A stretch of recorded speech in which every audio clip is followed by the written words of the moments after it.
আমি একটু একটু বাংলা বলতে পারি। একটু একটু। I will help you to learn more Bangla. I speak Assamese, so you teach me.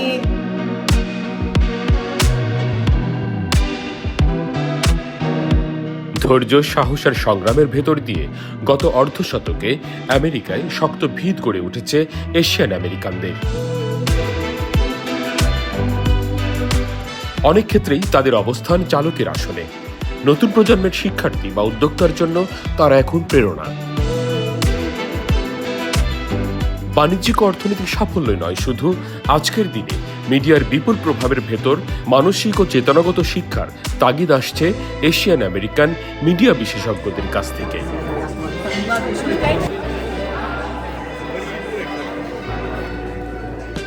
অ্যাস্টোরিয়ার the museum of the moving ইমেজে ascent our heritage our power শীর্ষক সিম্পোজিয়ামে বসেছিল এশিয়ান আমেরিকান কৃতি ব্যক্তিত্বদের মিলন মেলা। এর আয়োজক নিউ ইয়র্ক সিটির জনপ্রিয় দুই council member Asian American Shekhar Krishnan ও Linda Lee. For us both in our roles in the city council, it's not enough for us to be the first of any kind. Our hope, and I can speak for all of our Asian Americans in the council, is that we are the first of many, many more to come, and that we are building on generations of work and leadership before us that has enabled us to be in this position. I was speaking to an auntie the other day on the street who was talking to me about how proud she was to see me on the city council, and I said, this is actually a result of your sacrifice, your work that has paved the way for all of us. And I know you feel the same way too, Councilmember Lee. And for us, it's thinking about, well, what it's taken for us as communities to get to this point, to have representation, the glass ceilings shattered, the bamboo ceiling shattered, but not only that, how much more there is to go, not just in government, not just in politics, but in journalism, in the corporate field, in corporate law, in arts and culture, in every sector in which we as Asian Americans are very much still underrepresented. And that's exactly why we named today's conference the first of the yearly summit that we'll have, Ascent. Because we are on the rise. Our power is growing. Our voices are stronger and stronger. And we are demanding that we will not be invisibilized anymore, that we will not be unseen, that we will make sure that we receive the resources we need for our communities in our languages, accessible to our cultures. But that requires really making sure that everyone knows who our communities are, the work that we've done to get to this point, and how much more there is to do. Always for your support and for understanding how to bridge together both the legal private sector with pro bono public service too. So thank you all so much. Corporate উদ্যোগ, গণমাধ্যম, বাণিজ্য, সংস্কৃতির মতো বিষয়কে ঘিরে ছিল বিশেষজ্ঞ আলোচনা, উপস্থিত দর্শকদের সঙ্গে প্রশ্নোত্তর পর্ব। সিম্পোজিয়ামে সামনে আনা হয় এশিয়ার সেই সব পরিবারের ঐতিহ্যকে, যে পরিবারগুলো থেকে উঠে এসেছেন গোল্ডম্যান স্যাক্স বিএডিসির কো সিইও অ্যালেক্স চি ও ইউবিএস আমেরিকাস এর সিইও নওরিন হাসান বা ইউআরএল মিডিয়ার সিইও মিত্র কালিতার মতো মানুষ। এদেশে যাদের পূর্ব প্রজন্মের জীবন সহজ, সচ্ছল বা মধুর ছিল না। And my origin story is that my parents immigrated from South Korea in June of 1972, and my mother was already pregnant with me, and they moved to Flatbush in Brooklyn. They came with no jobs, with $200 each, and my father was a electrical engineer in Korea, and my mother had gotten her master's in piano from Juilliard. And they were both Bible study teachers at a church in Korea. They got married, and as soon as my father got out of the army, they came here. And so moved to Flatbush, and then when I was born, moved to a housing project in East New York called Starrett City. And that's where I lived for the first 12 years of my life. Are you Chinese? No. Are you Japanese? No. Then what are you? I'm Korean. What's that? And the only people who knew what Korean was were like, oh, it's from that show MASH. So finally found a store, I think it was in Bensonhurst.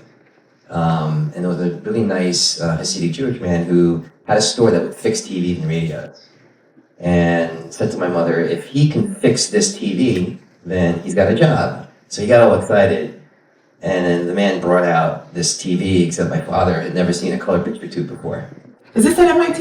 Yes. Okay. Graduation at MIT. All right, so tell us a little bit about these years. Kind of, it seems like you're starting to ascend from where your family was in the first phase of what you were describing. I also wondered, we often get to bios in this way that are like ladders, right? But the reality is that a lot of stuff happens that is not going to surface in your Google search. So I'm just wondering if you could tell us a little bit about the forming of this phase and how it led to where you ended up. So that's what that is. And I felt very grateful and blessed to be up there. And the thought did cross my mind, of course, that while I was standing up there, that I felt very proud as an Asian American. But my dad got a job at IBM up in East Fishkill, New York, which was, I think, the haven of community of the South Asians of the early 70s. And my mom got a job, and then they had enough money that they could bring my sister back. So my sister was born in 1966, but they left her with my grandparents until they could afford to bring her back.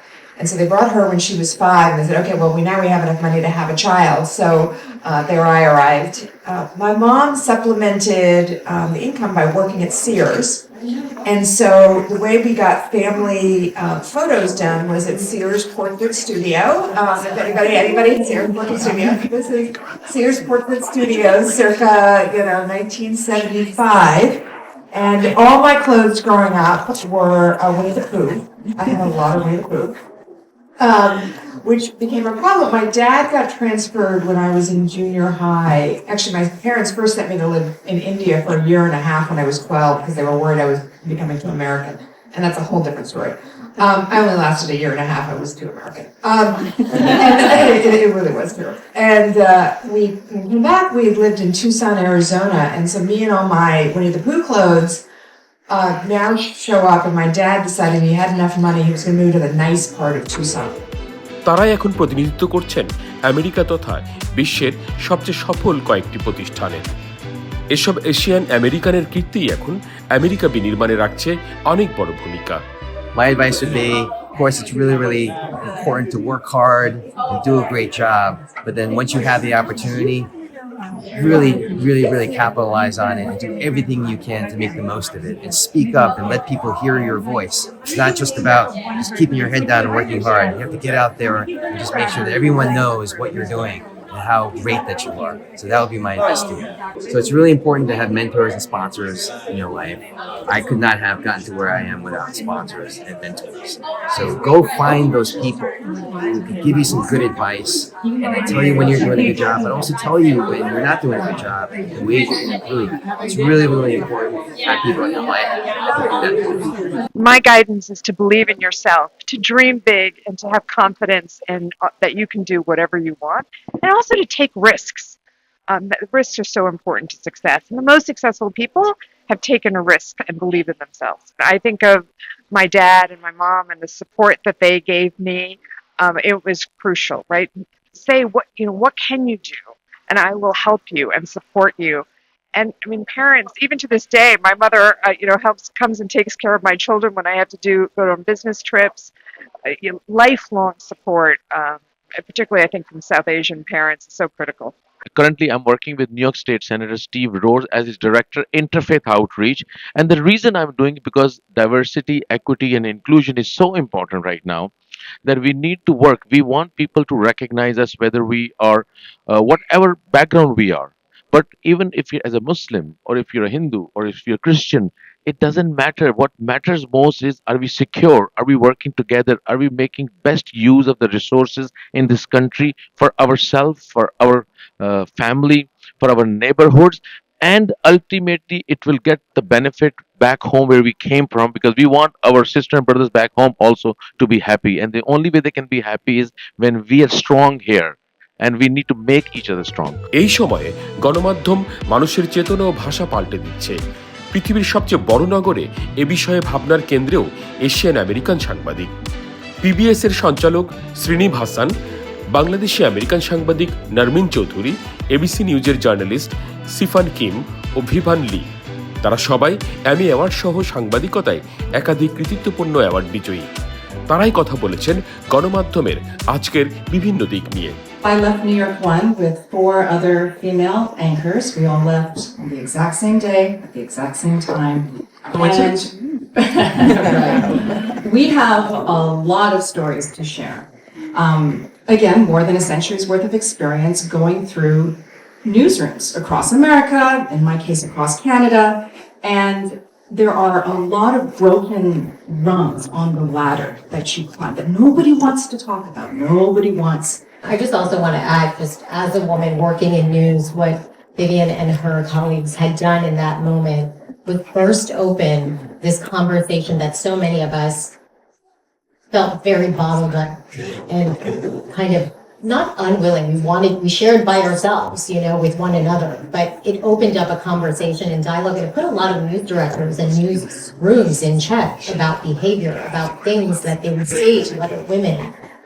And so when you talk about all these different chapters, I started in the news business in 2004, so very much the journey that they've all spoken about is something I experienced, but we suffered silently for many years, and you just continued on with that Asian mentality of keep your head down, your work will prevail, and then you realize the point where it's like, no, there needs to be more. There was all kinds of issues there, but the 5 of them very courageously stood up because there was discrimination and obviously being passed over because of discrimination. And I was there, we overlapped for a while and I witnessed it firsthand. And I totally forgot about this, but around the time this all happened, I think New York Magazine or New Yorker, I forget which one. New York Magazine. New York Magazine reached out for me for background, and I get them on the record because why hide from the truth? And so I applaud Vivian and the 4 others, they're all my friends, and I said this publicly then, and I'll repeat it now. I don't even have to hear their side of the story. I back them. পরে সাংবাদিক নারমিন চৌধুরী একান্তে কথা বলেন জেবিটিভির সঙ্গেও। আপনারা যখন social মিডিয়ায় news হিসাবে আপনারা নিউজ স্টেশন যখন যে পোস্ট করেন ইনস্টাগ্রামে, টিকটকে, এক্স্যাক্টলি আপনাদের একটা রেসপন্সিবিলিটি আছে যে কোথা থেকে ইনফরমেশন আসতেছে, কে বলছে, ভিডিও কোথা থেকে আসছে। অনেক সময় আমরা এগুলো পুরোপুরি দিই না এই ইনফরমেশন, কিন্তু এটা খুব ইম্পর্টেন্ট বিকজ যারা দেখে, যারা আবার রিপোস্ট করে, ওরা তো ওইটা দেখবে, ওরাও শেয়ার করবে। তো আপনারা যদি প্রথম থেকেই যদি ওই ইনফরমেশন না দেন তাহলে শেয়ার করানো যাবে না, রাইট? তো ওই রেসপন্সিবিলিটি একটা রাখতে হবে অ্যাজ এ নিউজ অর্গানাইজেশন। আপনারা টিভিতে হোক, ইনস্টাগ্রামে হন, ওর টিকটকে হন, আপনাদের রেসপন্সিবিলিটি কিন্তু সেম থাকতে হবে। এই আয়োজনে আমন্ত্রিত অতিথি হিসেবে ছিলেন বাংলাদেশি কমিউনিটির একমাত্র ব্যক্তিত্ব, global peace ambassador, the bay web ও জয় বাংলাদেশ নিউজ ম্যাগাজিনের সম্পাদক ও জেবিটিভির president sir doctor Abu Jafar Mahmud.